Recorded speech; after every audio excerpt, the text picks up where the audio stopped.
유언 중에 이런 말이 있습니다. 세상에서 가장 현명한 사람은 누구인가? 모든 사람에게 항상 배우는 사람이다. 그렇다면 이 세상에서 가장 강한 사람은 누구인가?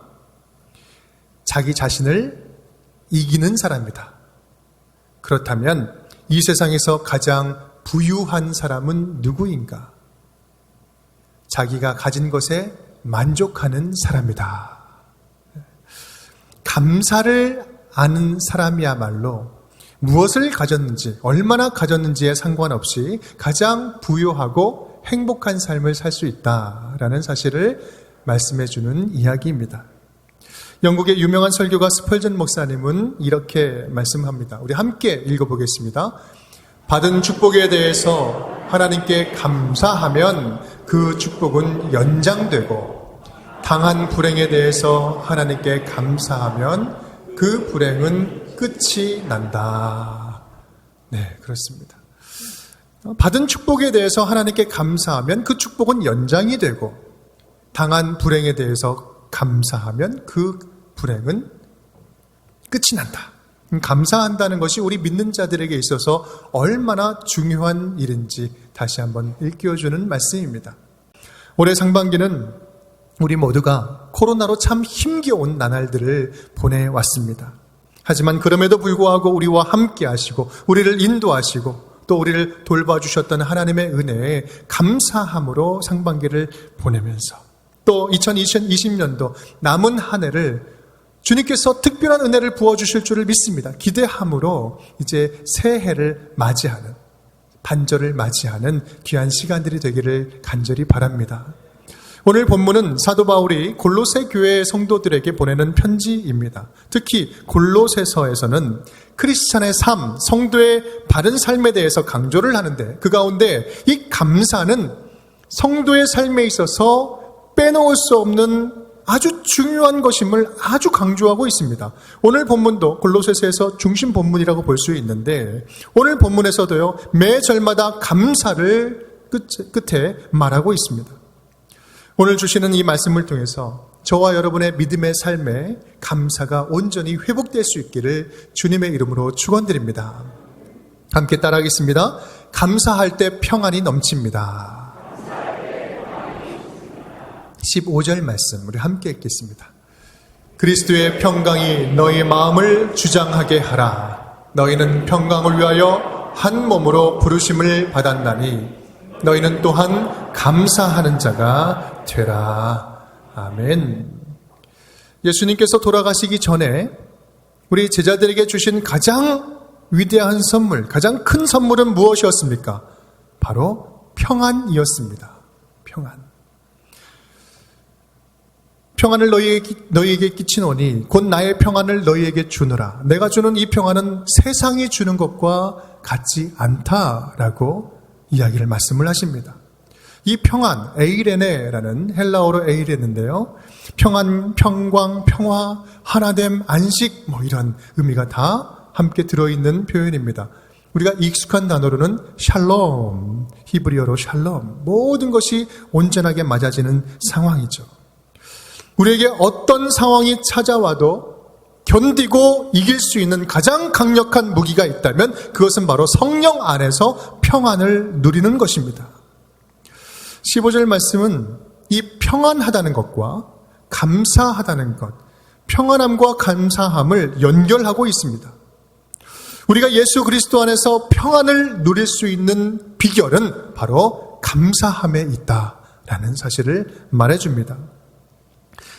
영국의 에든버러 지역에 휘테라라는 목사님이 계셨습니다. 그런데 그분은 항상 감사하는 분으로 유명한 분이었어요. 왜냐하면 설교 때마다 또 기도할 때마다 일상 속에서 얼마나 감사한지를 항상 그 기도에 섞어서 감사의 기도를 드렸기 때문에 그렇습니다. 한 번은 에든버러 지역에 강력한 태풍이 지나갔습니다. 태풍은 일주일 내내 그 지역을 아주 심하게 강타를 했어요. 그래서 피해보지 않은 가정이 한 가정도 없을 정도로 아주 극심한 피해를 끼쳤습니다. 그 주일에 예배하러 모인 성도들은요, 그 주일만큼은 목사님이 감사하기 참 힘들겠다, 감사 못하겠구나 라고 생각을 했습니다. 왜냐하면 이 피해가 너무나 처참했기 때문에 그렇습니다. 기도 시간이 되었습니다. 사람들이 집중을 합니다. 목사님이 기도를 시작합니다. 하나님 감사합니다. 지난 한 주간은 강력한 태풍이 우리 마을을 덮쳤습니다. 그로 인한 피해는 실로 끔찍할 지경입니다. 그러나 주님, 그와 같은 최악의 순간이 항상 일어나지 않음에 감사합니다. 그리고 충분히 복구할 수 있는 좋은 날과 시간들을 허락해 주시니 감사합니다. 그 어떤 강력한 태풍이 와도요, 이 휘트라 목사님의 감사와 평안을 빼앗아갈 수는 없었다라는 사실입니다. 여러분, 평안하기 때문에 감사한 것이 아니라 감사를 잃지 않으니 평안이 찾아오는 것입니다. 감사할 때 평강이 주장하는 삶을 살아갈 수 있습니다.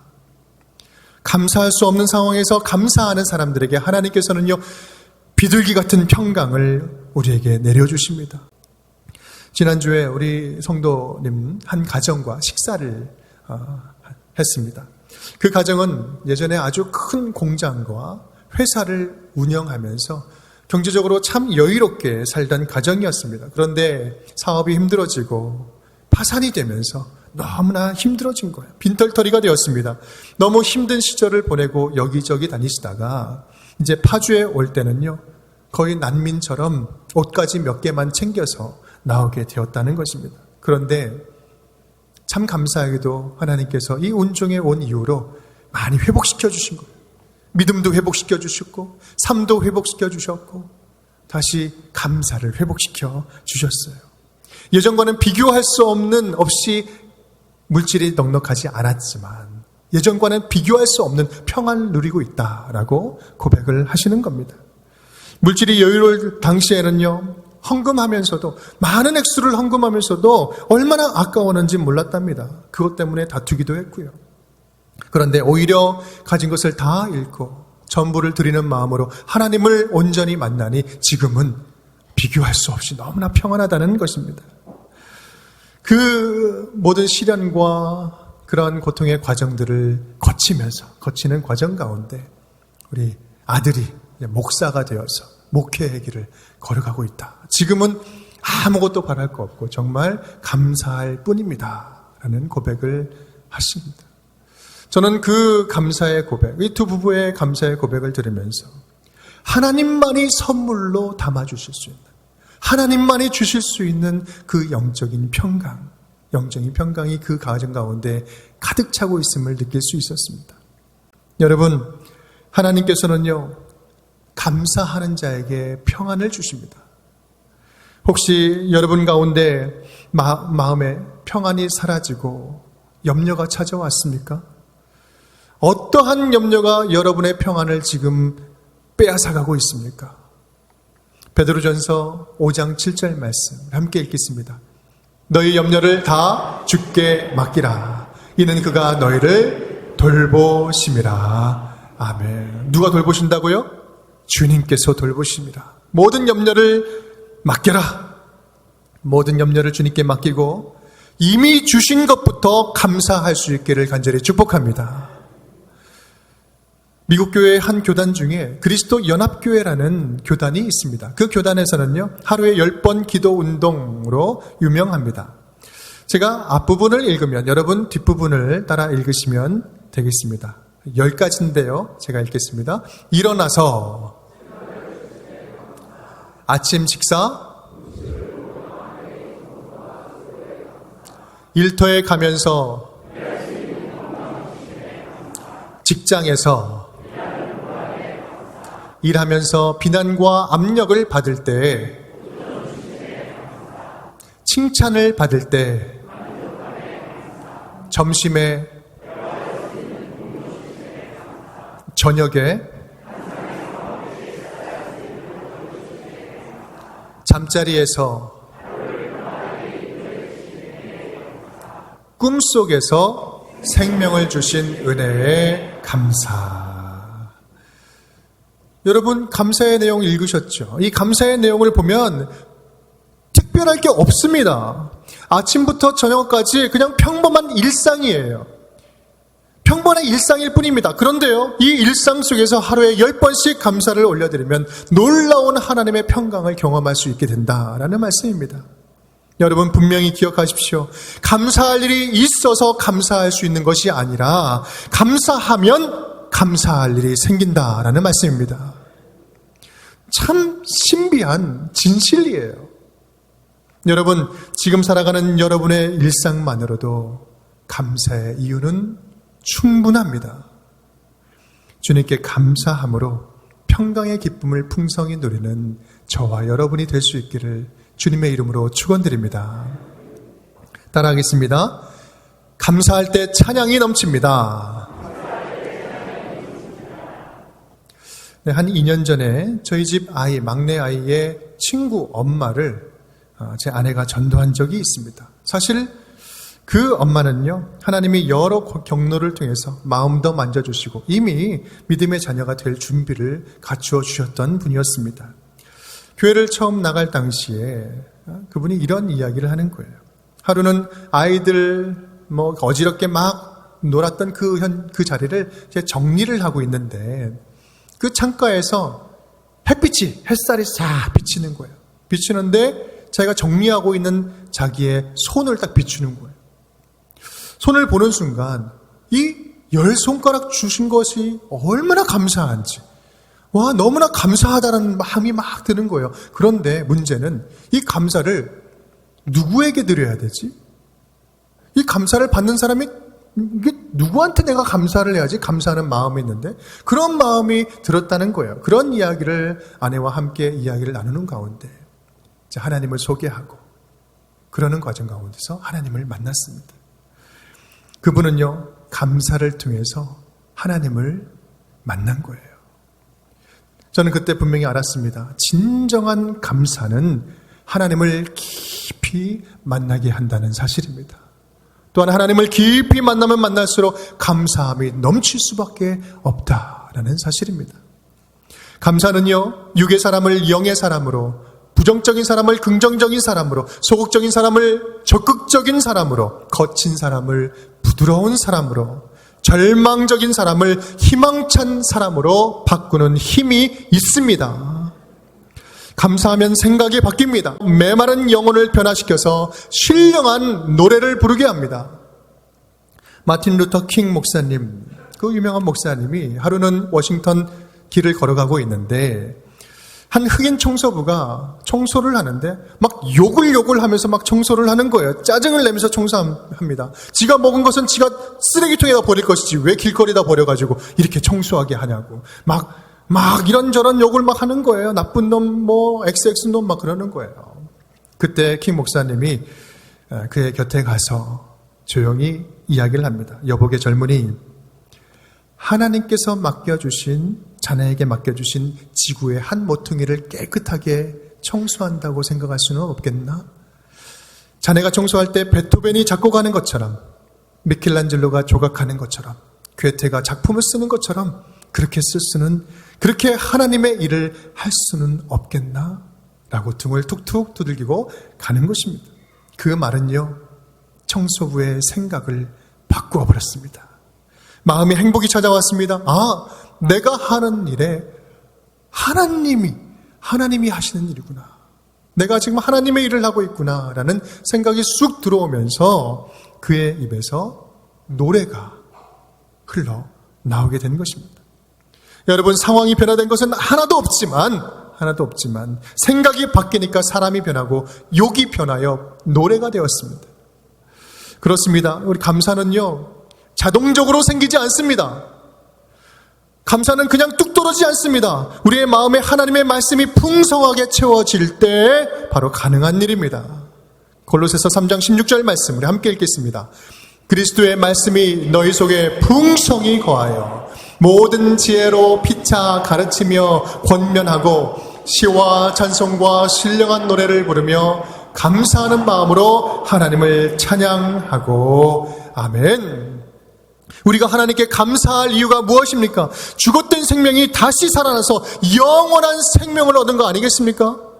감사는요, 일이 잘 풀리고 잘 안 풀리고의 문제가 아니라 하나님이 나와 같은 인간을, 나와 같이 참 구제불능의 인간을 하나님의 자녀 삼아 주셨다는 그 사실에 믿음으로 반응하는 것입니다. 그리스도의 말씀이 내 안에 들어와 내가 새로운 존재가 되었습니다. 구원의 말씀이 내 안에 들어와서 내 영혼이 살아났습니다. 그러니 나의 영혼이 어찌 하나님께 찬송을 드리지 않을 수 있겠습니까? 나의 영혼이 어찌 신령한 노래로 주님께 나아갈 수 없겠습니까? 따라해 볼까요? 우리가 감사할 이유는 이미 충분합니다.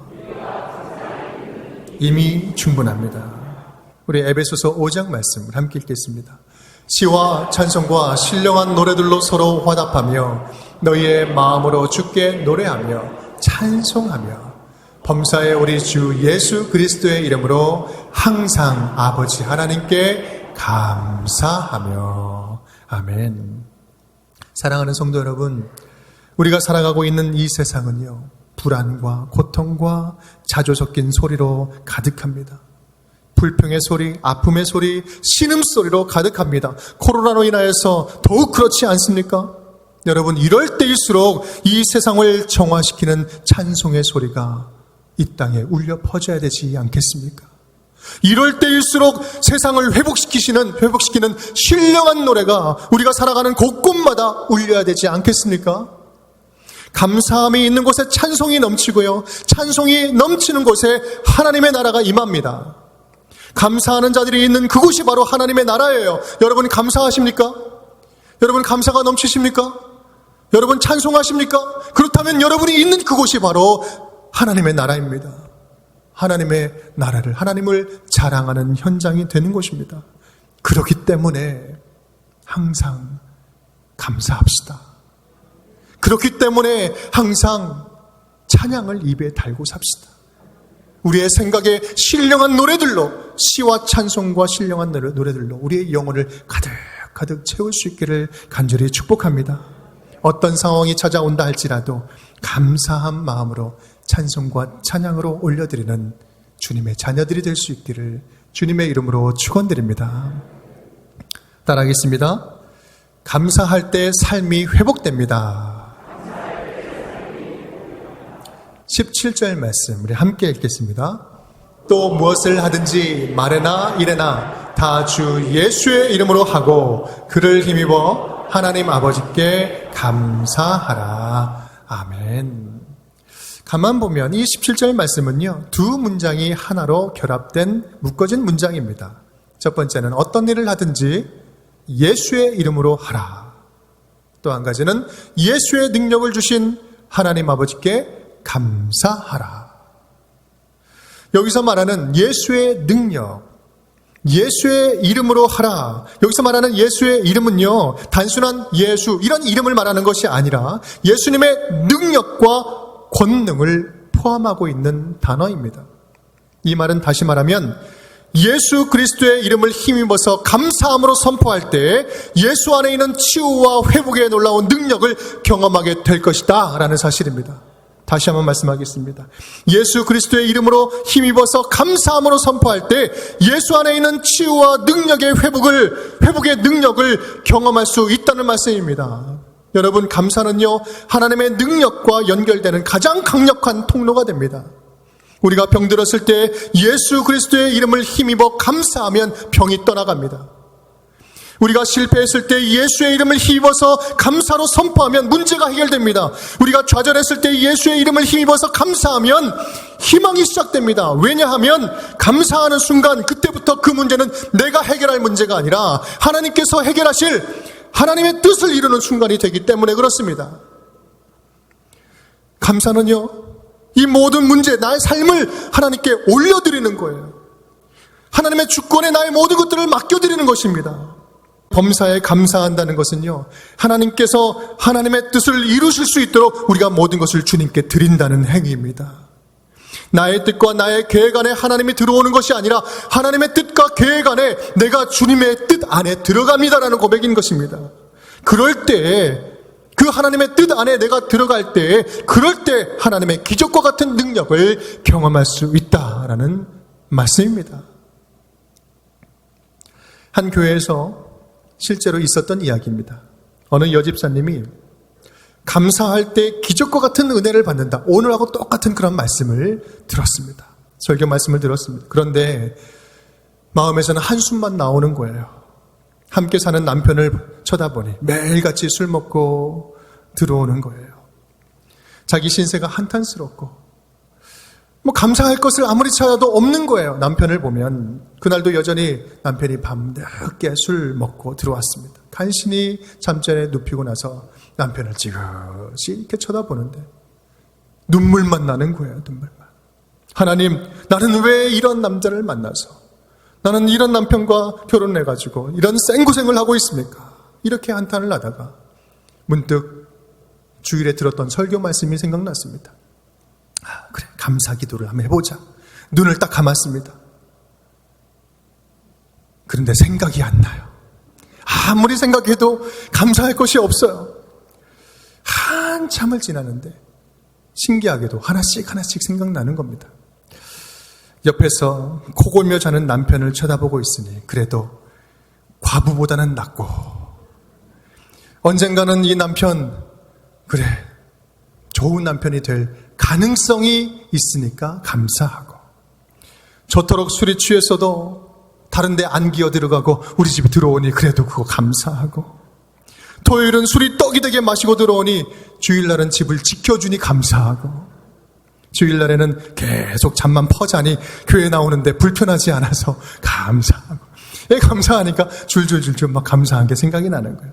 그래서 기쁘게 감사를 드리고 있습니다. 그렇게 기도를 하고 있는데 남편이 목이 말라가지고 깬 거예요. 캑캑거리면서 깼는데 옆에 보니까는 부인이 웃으면서 뭘 하고 있는 거예요. 물어봅니다. 한밤중에 이 미친 사람처럼 뭐 하고 있냐고, 뭐 헤헤거리면서 해죽해죽거리고 있냐고 물어봅니다. 그때 아내가 대답을 하죠. 여보, 당신하고 함께 사는 것이 감사해서 이러고 있어요. 그러면서 감사의 기도, 본인이 감사 기도했던 내용을 이렇게 이야기를 해주는 겁니다. 다 들었더니, 이야기를 했더니 남편에게 진짜 기적이 일어난 거예요. 여보, 내가 예수 믿는 것이 소원이면 내가 오늘부터 예수 믿을게. 10년 동안 아무리 기도해도 이루어지지 않았던 기도가 이 감사 기도 한 번으로 응답받은 거예요. 그래서 두 손 맞잡고 지금도 열심히 교회 잘 나가고 있다는 전설 따라 삼철 이야기. 여러분, 우리가 감사함으로 우리의 삶을 올려드릴 때 우리의 삶은 회복이 됩니다. 감사는 내가 아무것도 할 수 없는 곳에서 하나님이 일하실 수 있도록 내어 맡기는 믿음의 고백입니다. 그래서 사도 바울은요, 골로새서 2장에서 이렇게 강조하며 우리에게 권면을 합니다. 함께 읽겠습니다. 그러므로 너희가 그리스도 예수를 주로 받았으니 그 안에서 행하되 그 안에 뿌리를 박으며 세움을 받아 교훈을 받은 대로 믿음에 굳게 서서 감사함을 넘치게 하라. 아멘. 너희의 삶에 감사가 넘치게 해라. 그냥 뭐 채워라, 그냥 가져라가 아니라 그냥 찰랑찰랑 그 정도 채우는 정도가 아니라 그것을 차고 넘치게 하라는 거예요. 어디 위에서? 믿음 위에 굳게 서서, 믿음 위에서 우리는 감사할 수 있는 것입니다. 사랑하는 성도 여러분, 오늘 우리 하나님께서는요, 저와 여러분의 삶에 다시 감사가 회복되기를 간절히 원하고 계십니다. 감사할 때 하나님께서는 주실 수 있는 모든 것들은 이미 다 준비하고 계십니다. 우리가 감사할 때 우리의 마음에 평강의 은혜가 차고 넘치게 될 것입니다. 우리가 감사할 때 우리의 입술과 영혼에는 아름다운 찬양을 담아 주실 것입니다. 우리가 감사할 때 우리가 감당치 못할, 내 스스로 해결할 수 없고 감당치 못할 우리의 삶의 모든 연약한 부분들이 주님께서 회복시켜 주실 줄을 믿습니다. 2020년 한 해의 절반이 가고 절반이 다시 시작되었습니다. 지금은 감사할 때입니다. 한 해의 중심에 서서 뒤를 바라보고 앞을 바라보면서 지금 해야 할 것은요, 감사함입니다. 우리 맥주 감사절을 보내면서 감사함으로 주님께 한 걸음 더 가깝게 나아가는 저와 여러분이 될 수 있기를 주님의 이름으로 축원드립니다.